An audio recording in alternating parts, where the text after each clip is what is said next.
So this year is an election year, and because it's an election year, we're going to be voting in primary, some of us for the first time, for candidates that are affecting local elections. Things like the mayor's office, for example, is probably the most high-profile race, but there's also tons of smaller races all across New York City that we need to consider candidates for.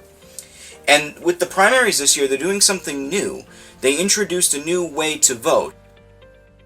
So what is ranked choice voting? Ranked choice voting is a new way for voters to elect representatives. The way it works is you're allowed to rank up to 5 candidates in a primary election in order of preference instead of just choosing one candidate. The idea is to give voters more say in who wins, increases civility amongst voting populations, and can lead to a more diverse set of candidates winning elections.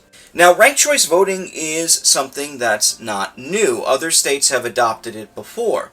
And this is including places like California, Florida, Virginia, and Tennessee. Other big states use it for even their own big party elections instead of just primaries and local elections, like Texas. Others have it completely statewide, like Maine. Special elections and primaries are something brand new for New York here. When I say brand new, I mean brand new. It was made effective in January 1st of 2021. 73.5% of New York City voters voted yes on having ranked choice voting being used for primaries and special elections. All primary races for major city offices are now used for ranked choice voting. Ranked choice voting is not for general elections for things like the president. It is not used for the governor or for state races like state congress. And it is not used for local races for district attorney and judges. It is only for city offices. Before ranked choice voting, how we tended to vote was single choice plurality elections, which is a fancy way of saying you get one vote out of a list of candidates. You only choose one candidate from each office, and the candidate with the highest number wins. But what we've noticed is that a lot of times the winner doesn't always receive a majority of the vote. And when we say majority, we're talking about more than 50% of the vote. Often happens is we get runoff elections, especially if no candidate receives more than 40% of the total primary election vote. The thought is that ranked choice voting will help eliminate the need for runoff elections. We'll see problems that we face in terms of how we civically engage in elections, like low voter turnout, lack of full participation, less majority support for candidates, and so on, be erased completely. So the hope is that ranked choice voting will fix these problems. Now, how would it do that? Well, this is how it works. When you first look at a ballot, you basically rank your top 5 choices. So you're ranking your first choice candidate, and then your second choice candidate, your third choice candidate, and so on. You do not have to actually pick 5 choices. You can still pick one if you want. But you're allowed to now choose up to 5. You cannot vote for the same person twice or multiple times, so you cannot rank candidates more than once. That's called duplicate ranking. If you do, only your top ranking for them will count, and you run the risk of your vote being what's called exhausted. In other words, it is not really viable or used. You also cannot overvote, which means you do not give multiple candidates the same ranking. So if you give 2 candidates rank 1, that's a mistake.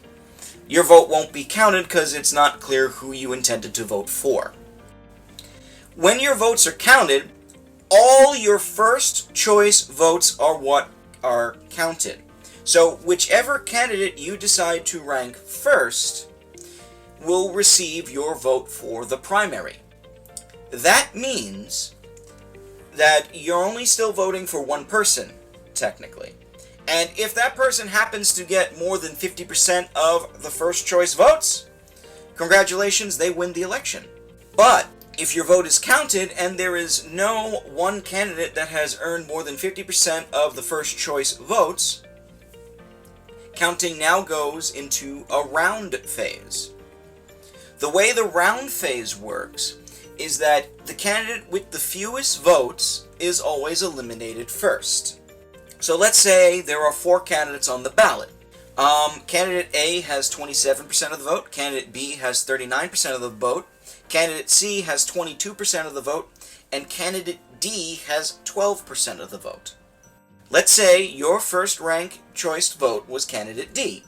So your vote goes to candidate D. You're one of that 12%. But because candidate D got the lowest amount in the election, they get eliminated from being eligible to win the election. If your top choice candidate gets eliminated from the election in this form, your vote then goes on to the next highest ranked candidate on your ballot. So instead of your vote going to candidate D, your vote now goes to, let's say, candidate A, who had 27% of the vote. You only get one vote at a time. Only one vote will be counted for the primary elections with ranked choice voting. The way the system works is that only if there is not a majority, the candidates will then go into a round system where they will be slowly eliminated. So if candidate D gets eliminated, everybody who ranked candidate D first now has their second ranked choice receive their vote between candidates A, B, and C.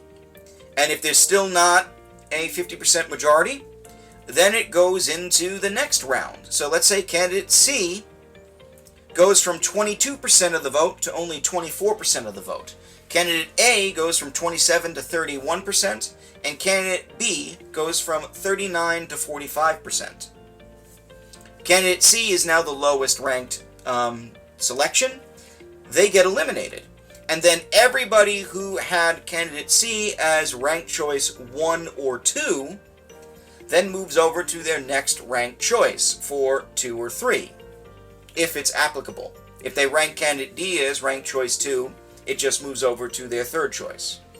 And it continues until there are usually 2 candidates left, and then it goes into a standard election where there's a runoff between the 2, or until one candidate receives the majority, 50% or higher.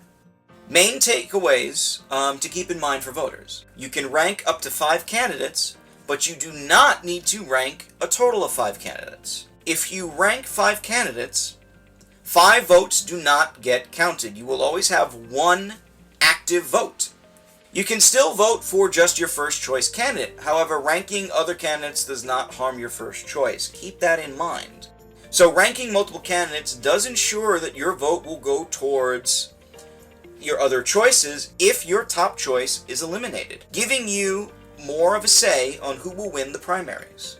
Now, because of this, one of the big drawbacks is that we may not know who will win quickly. Half of ranked choice voting elections, there's usually a winner in the first round anyway. It's important to know that this is how the process works. It's giving you as the voter more power and more of a say in who can actually be in your government.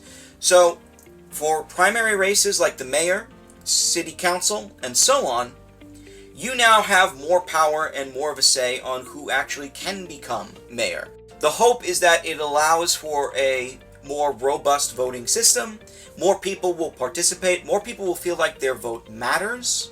And there are studies, psychology studies, that have pointed out that this has led to more civil discussions with political debates, something that many people feel has been lacking in the past few years. At the end of the day, ranked choice voting as a system is hopefully more beneficial than just single voting like we've done before. In the context of how it's set up for the state of New York, and the city of New York really, the idea to give voters more of a say in who wins, the ability to increase civility, and to have more diverse candidates involved in our political system is a good thing. It can allow a much different tone for who might be able to be elected in very important offices that affect our daily lives. Hopefully this entire conversation has been beneficial for you. If you have any questions about ranked choice voting, please feel free to leave questions or comments in the video below. And until then, see you next time.